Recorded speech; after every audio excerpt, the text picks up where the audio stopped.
Film diawali dalam sebuah kereta bawah tanah atau subway. Terlihat seorang gadis cantik bernama Han Hyo-ju sedang mengamati seorang bapak-bapak yang tengah tertidur. Sementara di sisi lain ada seorang pria berjalan yang berpapasan dengan Han Hyo-ju dan bapak-bapak itu. Hingga turun dari kereta, Han Hyo-ju terus mengikuti bapak tersebut sampai berhenti di sebuah restoran. Sedangkan pria tadi terlihat berada di parkiran mobil. Ia menunggu matahari terik ke arah parkiran dan setelahnya membobol sebuah mobil. Pria itu seperti mengotak-atik sesuatu di dalam mobil tersebut. Lalu kemudian pria ini naik ke atap gedung dengan mengamati jalanan pusat kota yang tengah ramai saat itu. Ternyata pria ini adalah sindikat kelompok kejahatan yang sedang merencanakan perampokan sebuah bank, yaitu Bank Sinsung. Jadi sebelumnya ia meletakkan bom di sebuah mobil yang nantinya akan menarik perhatian polisi. Tanpa menunggu waktu lama, bom pun meledak dan aksi perampokan dimulai. Semua anggota perampok yang telah bersiap di posisinya masing-masing mulai bergerak dengan arahan dari pria di atas gedung. Semua terjadi begitu cepat dan tanpa meninggalkan jejak sedikit pun.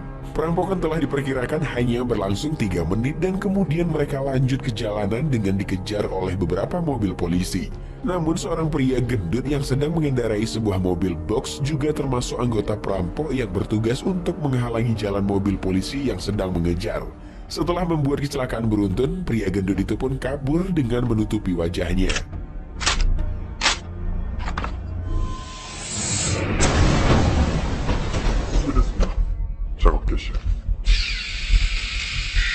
Scene beralih ke Han Hyo-ju yang ketahuan dengan bapak yang sedang diamatinya. Ternyata bapak ini adalah ketua Hwang, yaitu tim pengawas khusus kepolisian. Jadi pengamatan yang tadi dilakukan Han Hyo-ju adalah sebuah tes baginya yang akan bergabung ke tim pengawas tersebut. Selain bisa mengintai dan mengawasi, Han Hyo-ju juga bisa mengingat setiap kejadian, mulai dari subway sampai ke restoran tanpa melewatkan apapun.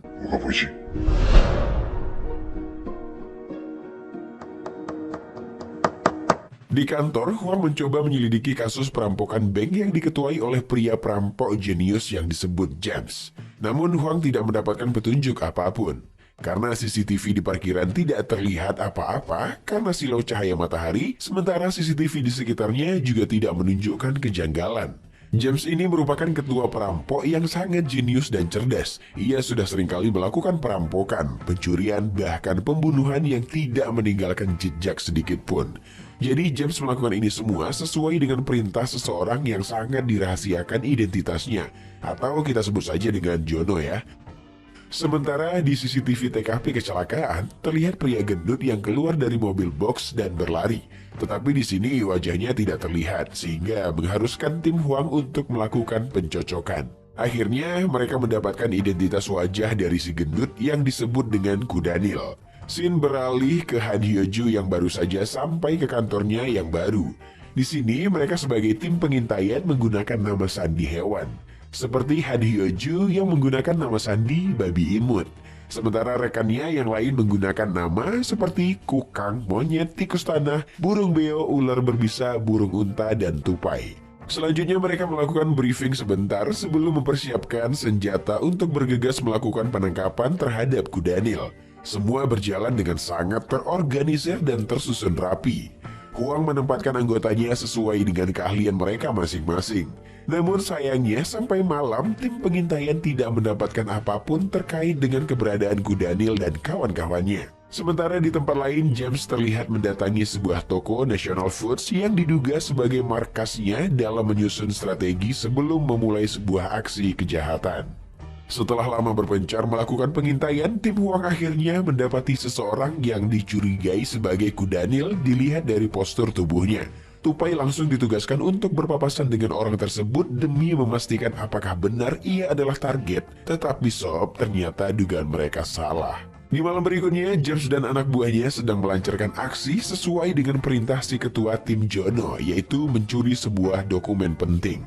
Awal mulanya, James melakukan strategi dengan memadamkan seluruh lampu kota dan selanjutnya anak-anak buah James bekerja dengan dipantaunya dari atas gedung seperti biasa. Tidak perlu waktu lama, pencurian itu berhasil dilakukan dan setelahnya lampu kota kembali dinyalakan.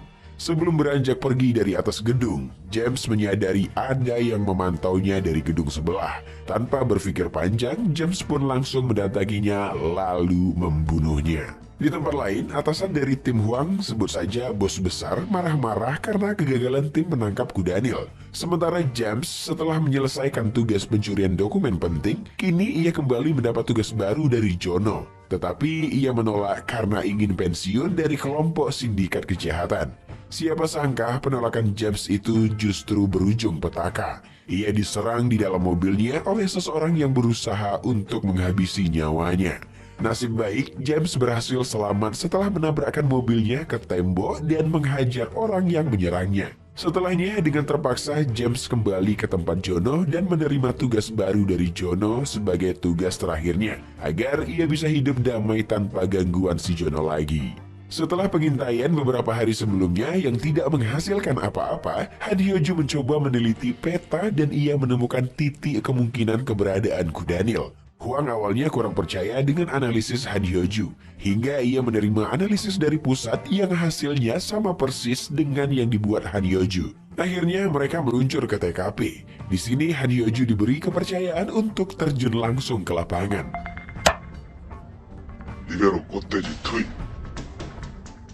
Sebelumnya, ia dan Huang juga telah mengatur posisi rekan-rekan dalam tim pengintai yang lain untuk tetap berjaga-jaga. Tidak perlu waktu lama, Han Hyo-ju yang cerdas sudah dapat menemukan target yang diduga sebagai Kudanil. Presentasinya adalah sekitar 90% dilihat dari postur tubuhnya. Konfirmasi pertama dilakukan oleh burung unta dan burung beo untuk memastikan wajah target. Namun konfirmasi itu gagal karena kesalahan teknis di lapangan yang tidak diduga. Selanjutnya, target memasuki sebuah minimarket yang ternyata telah disetting Tupai sebagai kasirnya. Di sini, Tupai memastikan bahwa target 100% benar adalah Kudanil.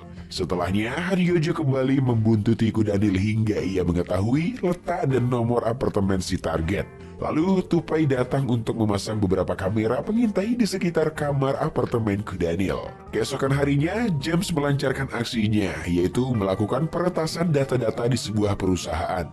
Lalu di tempat lain, Huang dan bos besar mendatangi TKP tempat James membunuh saksi mata yang mengintainya waktu itu. 저 건물 저 꼭대기층이잖아. 저놈이 너야. 위에서 다 보고 있어. Malam harinya, dari kamera pengintai yang sudah disebar, Han Hyo-ju melihat seorang tukang sampah membuang sampah-sampah milik Kudanil. Dengan segera, Han Hyo-ju ditemani Huang mengambil sampah itu dan memeriksanya demi menemukan sebuah petunjuk. Akhirnya ditemukanlah sebuah kertas yang setelah disusun wujudnya membentuk sudoku. Karena angka yang diisi pada sudoku itu sangat ngawur, Huang percaya bahwa ini bukanlah sudoku biasa, melainkan sebuah kode sandi. Setelah dilakukan pengecekan angka sudoku itu, tim pengintaian akhirnya mendapatkan kecocokan alamat ID sebuah pasar saham. Sementara di tempat lain, Kudanil terlihat sedang menuju ke sebuah alamat bernama Sumsu dengan diawasi oleh tim Huang yang telah berpencar di posisi mereka masing-masing. Ternyata Kudanil menuju ke sebuah gedung tua yang di sana telah berkumpul rekan-rekan perampoknya yang lain. Dari sini didapatkan info bahwa mereka akan meretas sebuah pasar saham. Selain itu, tim pengintai juga dapat melacak panggilan telepon antara James dan anak buahnya yang saat itu tengah berlangsung hingga tim pengintai mendapati keberadaan James terkini. Singkat cerita, aksi kejahatan pun akan segera dilancarkan. James seperti biasa memantau situasi dari atas gedung dan rekan perampoknya yang lain melakukan aksi. Sementara Huang dan timnya juga telah bersiap di posisi mereka masing-masing. Tetapi sayangnya, James ini ternyata bukanlah orang sembarangan. Ia mengetahui bahwa dirinya sedang diintai oleh polisi hingga aksi kejahatan kali ini dibatalkan. Bos besar yang mengetahui bahwa perampok akan membatalkan aksinya dengan segera memerintahkan rekannya yang ada di TKP untuk menghalangi langkah mereka yang ingin kabur.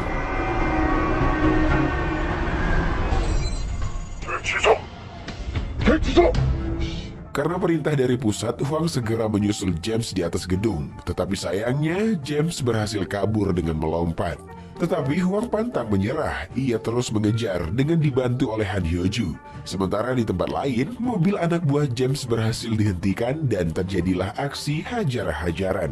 Dari 6 anak buah James, 4 diantaranya berhasil ditangkap, sedangkan 2 lainnya tewas di tempat. Tim pusat yang pernah melakukan pelacakan nomor telepon James kini mencoba untuk menghubunginya. Sambungan telepon tersambung. Han Hyo-ju dan Huang memperhatikan setiap orang yang sedang mengangkat telepon dan didapatilah seseorang mencurigakan dengan jas hitam dan tas coklat.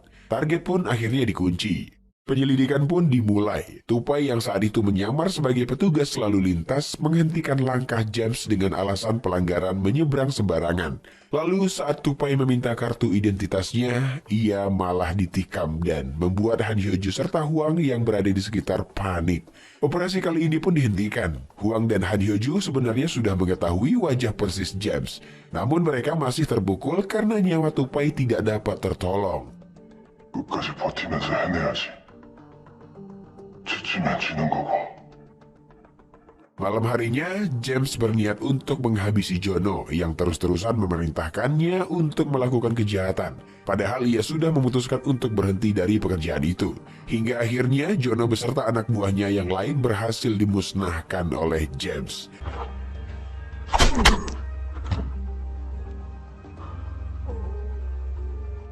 Kini polisi pusat dan tim pengintai mengalami titik terendahnya karena misi mereka untuk menangkap James gagal dan harus kehilangan satu anggota, yaitu si Tupai yang lincah dan sigap. Han Hyo-ju yang saat itu tengah merenung mendapati ingatannya kembali di saat pertama kali melakukan pengintaian di kereta bawah tanah. Ia ternyata sempat berpapasan dengan James yang saat itu membawa sebuah brosur bertuliskan National Foods. Tanpa berpikir lama, Han Hyo-ju pun langsung mendatangi tempat itu dan ia berhasil menemukan James di sana. Selanjutnya, Han Hyo-ju menghubungi Huang untuk meminta pertolongan dan konfirmasi ke pusat. Scene berlanjut ke sebuah tempat makan. Ternyata di sana, James sedang mengurus paspornya untuk kabur dari Korea Selatan. Namun sayang keberadaan Han Hyo-ju disadari oleh si target, James. Tetapi Huang datang di waktu yang tepat sehingga James memutuskan untuk pergi dan tidak mau mengambil resiko. 정말 본 적 없어요. 처음 봤다. Huang tidak mau melepaskan James begitu saja. Ia langsung mengejar hingga sampai ke parkiran. Tetapi sialnya ternyata James telah bersembunyi di sana dan ia pun menikam Huang dari arah belakang. Lalu selang beberapa lama Han Hyo-ju muncul berniat untuk menolong ketua timnya yang sedang terluka. Namun Huang menyuruhnya untuk tetap mengejar James. Setelah lama melakukan pengejaran, sampailah Han Hyo-ju di sebuah stasiun kereta api tua yang terbengkalai. Sebelum melangkah jauh ke dalam, Han Hyo-ju sempat menghubungi pusat untuk segera mengirimkan bantuan ke lokasinya saat ini. Tetapi saat sampai ke dalam stasiun, Han Hyo-ju malah disekap oleh James dan beberapa waktu kemudian, polisi pun berdatangan dengan siap siaga bersama senjata mereka masing-masing. Sementara di tempat lain, Huang berhasil diselamatkan dan lukanya telah diobati. Namun ia tetap ngotot untuk terjun langsung ke lapangan melanjutkan misi ini. Han Hyo-ju yang melakukan perlawanan akhirnya berhasil bebas dari tangan James. Tetapi seketika ada kereta lewat dan dengan cepat James pun kabur. Saat James hampir berhasil keluar dari dalam gerbong kereta, ternyata di depannya telah ada Huang yang menunggu dengan senjata apinya. James kali ini terkepung. Tanpa berpikir lama, Huang yang terlanjur geram dengan aksi James selama ini langsung meluncurkan beberapa tembakan yang mengenai tubuh James hingga ia tewas di tempat. Kini bos besar dari pusat menyatakan bahwa misi selesai dan berterima kasih atas semua kerja sama rekan-rekannya. Di akhir scene terlihat seluruh anggota tim pengintai melakukan penghormatan terakhir untuk Tupai yang gugur dalam misi kali ini.